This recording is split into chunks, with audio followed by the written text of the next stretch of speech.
Welcome. We are engaged in a study of Hegel's philosophical science of spirit.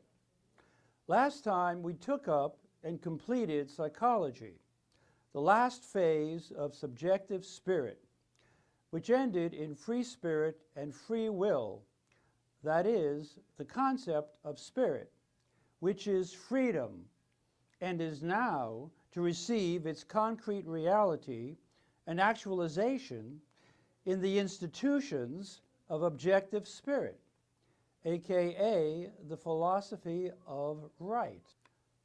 Abstract right or law is the first stage we will be taking up today. First, we'll provide a summary of objective spirit and then take a close look at the three moments of right itself: property, contract, and right versus wrong. Okay, a summary of objective spirit.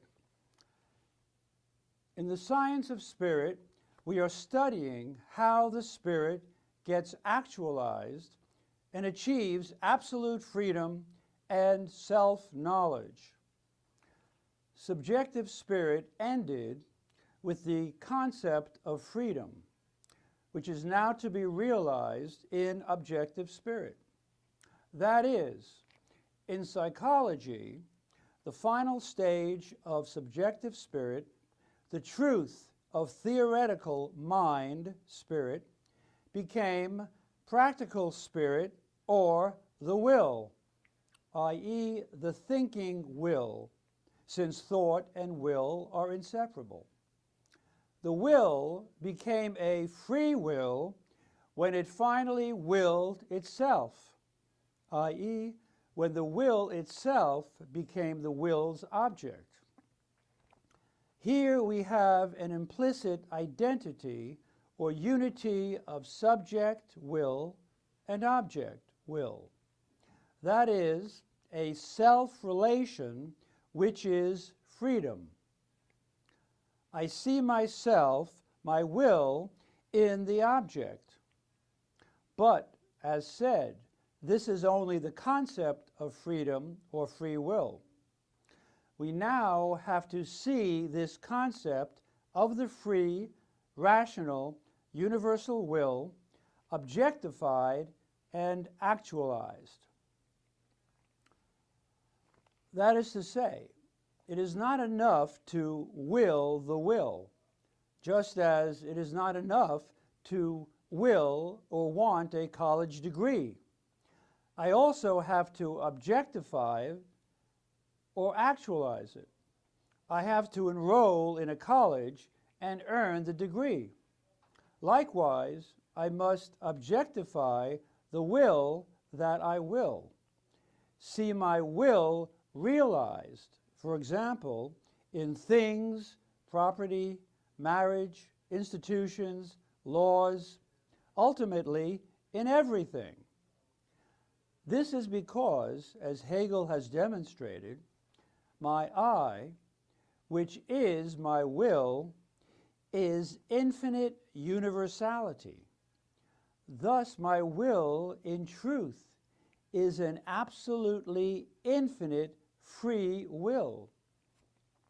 Hence, it extends to everything and has everything within itself. What this means, to put it differently, is that since spirit is ultimately will, and spirit is all reality, nothing but will exists. This is precisely what objective spirit and absolute spirit are intended to show.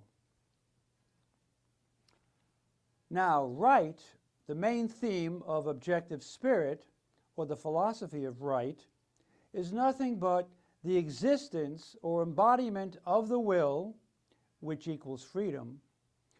And since, as we just learned, the will is everything, there is nothing but right and freedom. The human race just has to realize this fact.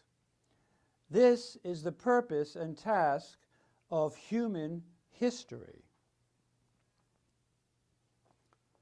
Absolute freedom, in brief, is then realized as follows.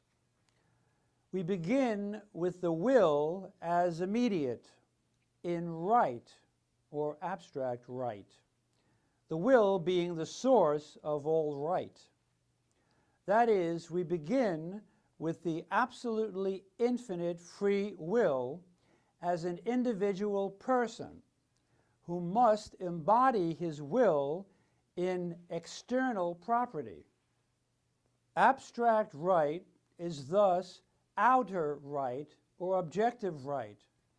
I am free because I see myself, my will, in my property, my object. When I make a contract and exchange property with another person or free will, I see myself via recognition in the other person. This is another realization, an example of freedom and right.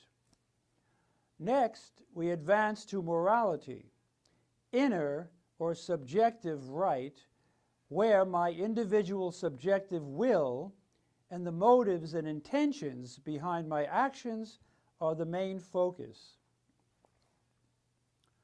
In essence, I wish to have, by my actions, my inner self recognized by others and myself as moral and good. I want to know that I am helping to actualize the good in the world. But due to the subjectivity, arbitrariness, and lack of objectivity of my actions, the good cannot be realized here in morality, but only at the next level, in ethical life.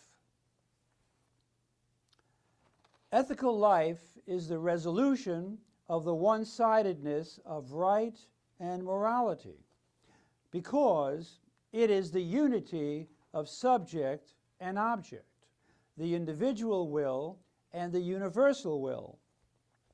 Here we finally have absolute freedom, right, and the good realized and existent in the ethical institutions of marriage, civil society, and the state.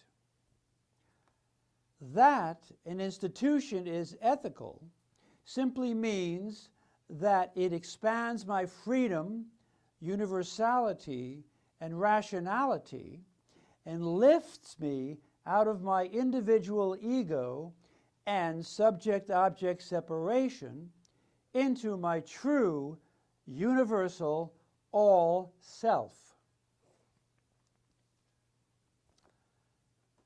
In the family, which is one person, I see and have myself in my spouse and children, and care for them, and not just for myself.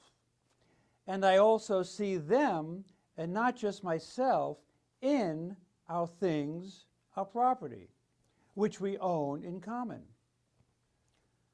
In civil society, which is a plural system of interdependence of needs and their satisfaction, I, for example, see myself in everyone I have dealings with. Finally, in the state, which via the government is one will, a will that encompasses and pervades everything and everyone, in the state's one will, I recognize my own will. I am absolutely free when I identify with and will this one will.